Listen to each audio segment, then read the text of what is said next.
नमस्कार। आज का हमारा टॉपिक है कोशिका, सेल। ठीक, तो सेल, कोशिका।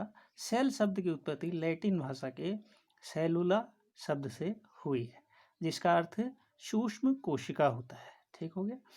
कोशिका की खोज सर्वप्रथम खोज इसकी रॉबर्ट हुक द्वारा 1665 में की गई थी। डिस्कवरी ऑफ सेल, यानी who discovered the cell, Robert Hooke in 1665। ठीक। अच्छा, उसके बाद व्हाट इज सेल? अब ये कोशिका क्या है? Cell is basic functional and structural unit of life.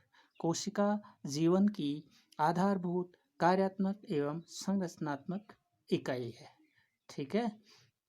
जीवन की आधारभूत और कार्यात्मक और संरचनात्मक इकाई है, यानी कि इकाई इसको अगर जब माना गया है तो क्यों माना गया है ये देख लेते हैं।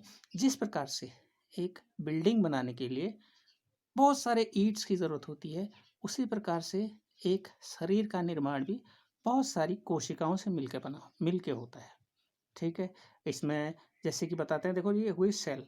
अब ये सेल हो गई तो सेल क्या क्या होता है कि सेल में सेल डिवीजन होता है। ठीक है। एक सेल दो भागों में बढ़ती है, दो सेल में बढ़ती है, दो सेल चार सेल में बढ़ती है। इस प्रकार से सेल डिवीजन इसमें होता है। तो ये बहुत सारी कोशिकाएं हो जाती है।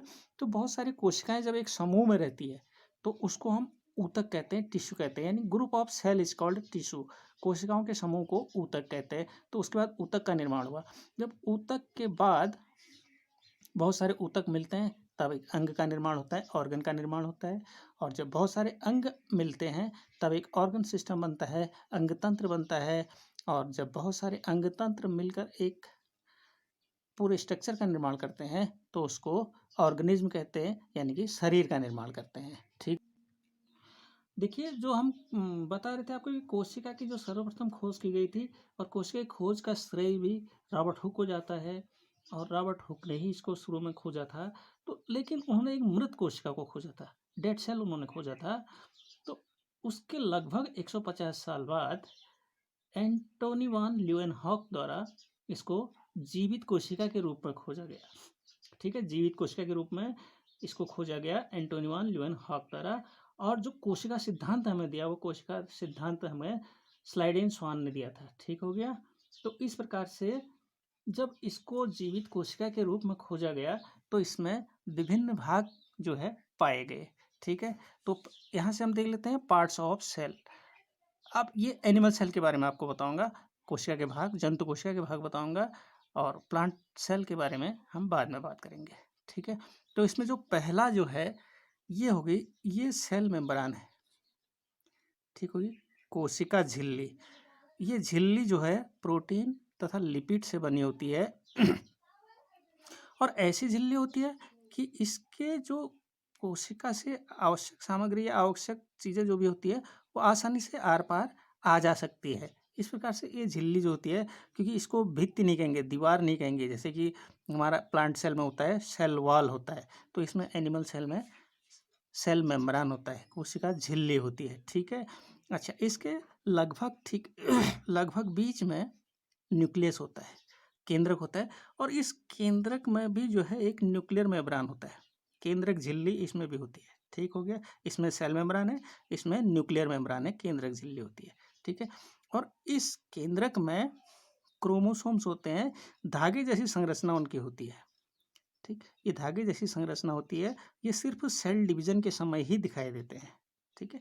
अच्छा, अब जो क्रोमोसोम्स हैं, क्रोमोसोम्स में क्या होते हैं कि डीएनए होते हैं। DNA deoxy ribose nucleic acid. तो डीएनए का पूरा नाम हो गया डीऑक्सी राइबोज न्यूक्लिक एसिड। ठीक। और डीएनए के माध्यम से ही जो क्या होता है, जीन ट्रांसफर होता है। ठीक है। जो हमारे आनुवंशिक लक्षण होते हैं वो एक पीढ़ी से दूसरे पीढ़ी में इस डीएनए के माध्यम से ही जाते हैं। ठीक है। ठीक हो गया। और इसलिए ये केंद्रक को हम सेल का ब्रेन भी कहते हैं। कोशिका का ब्रेन जो है ये केंद्रक को ही कहा जाता है, न्यूक्लियस को ही कहा जाता है। ठीक हो गया। उसके बाद हम आते हैं, जो अब ये तो न्यूक्लियस हो गया, ये सेल मेम्ब्रेन होगी। ये बीच का भाग, ये बीच का भाग जो होता है इसमें एक चिपचिपा पदार्थ होता है, फ्लूइड लाइक कंटेंट होता है, जिसको हम कहते हैं साइटोप्लाज्म, कोशिका द्रव्य इसको बोलते हैं। इसको, ये जो भाग खाली भाग है यहाँ से यहाँ तक का जो पार्ट से है, इसको कोशिका द्रव्य कहते हैं, साइटोप्लाज्म कहते हैं। इसी साइटोप्लाज्म में हमारे बहुत सारे सेल ऑर्गेनल्स पाए जाते हैं या कोशिकांग पाए जाते हैं। ठीक है, तो इस सेल ऑर्गेनल्स हमारे साइटोप्लाज्म में पाए जाते हैं। ठीक, तो ये जो साइटोप्लाज्म हमने बताया, साइटोप्लाज्म में बहुत सारे ऑर्गन्स होते हैं। देखो, सेल ऑर्गेनल्स होते हैं। तो इसमें पहला देखो, ये बताया हमने गोल्जी बॉडी या गोल्जी काय या गोल्जी अपार्टस। ठीक, इसका कार्य होता है सेल में परिवहन का कार्य। ठीक है, परिवहन का कार्य जो करता है वो गोल्जी बॉडी करती है। ठीक, अच्छा, उसके बाद सेंट्रोसोम, ये सेंट्रोसोम है। सेंट्रोसोम तारक काय है। सेंट्रोसोम का कार्य क्या होता है? इसका जो मेन कार्य होता है वो सेल डिवीजन का कार्य होता है। हमने अभी शुरू में आपको बताया था कि एक सेल होती है, सेल में सेल डिवीजन होता है, उसके बाद टिश्यू बनता है, ये बताया था। तो वो कार्य इसी सेंट्रोसोम की मदद से ही होता है, तारक काय की मदद से होता है। ठीक है, उसके बाद इसमें आता है एंडोप्लाज्मिक रेटिकुलम, यानी कि अंतःप्रद्रवी जालिका।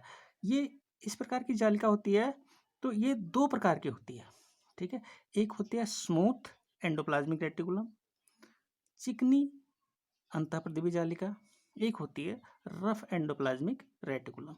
जो ये स्मूथ एंडोप्लाज्मिक रेटिकुलम होता है, ये वसा या लिपिड अणुओं के बनने में मदद करती है। ठीक है, जो ये स्मूथ SCR है, यानी स्मूथ रेटिकुलम एंडोप्लाज्मिक रेटिकुलम है, ये वसा या लिपिड अणुओं के बनने में मदद करती है। और जो रफ एंडोप्लाज्मिक रेटिकुलम है, यानी कि खुरदरी खुरदरी प्रद्रवी अंतःप्रद्रवी जालिका है, इसके ठीक बगल में देखो राइबोसोम्स होता है।